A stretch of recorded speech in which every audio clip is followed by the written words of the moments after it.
Live from the world's capital markets, here are the latest financial headlines brought to you by News Factory. Hello and welcome to Thursday's Daily Financial Digest. And here's what's making the headlines in the markets today. The Bitcoin dollar price remained largely unchanged in the last session. The ROC's positive signal is in line with the overall technical analysis. The last session saw the euro drop 0.5% against the dollar. The stochastic indicator's negative signal contradicts our overall technical analysis. The pound dropped 0.3% against the dollar in the last session. The stochastic indicator is giving a negative signal.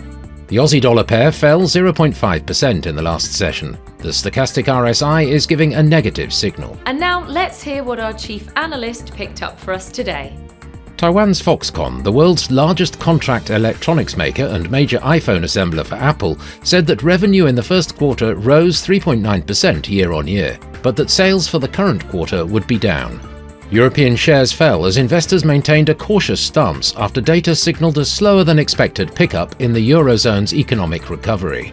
PostFinance, the financial services firm fully owned by the Swiss government, will offer its customers a range of regulated crypto services.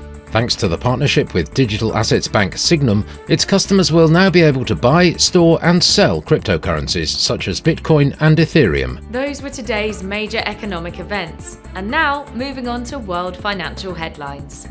Finland's trade balance will be released at 0600 hours GMT, Finland's industrial output at 0500 hours GMT, the US continuing jobless claims at 12:30 GMT. Australia's exports will be released at 0130 GMT, Japan's overall household spending at 2330 GMT, the US initial jobless claims at 1230 GMT. We hope that you've enjoyed Thursday's Market Outlook. On behalf of all of us here, we wish you a productive trading day. Be sure to join us tomorrow morning for the latest news and events from the financial markets.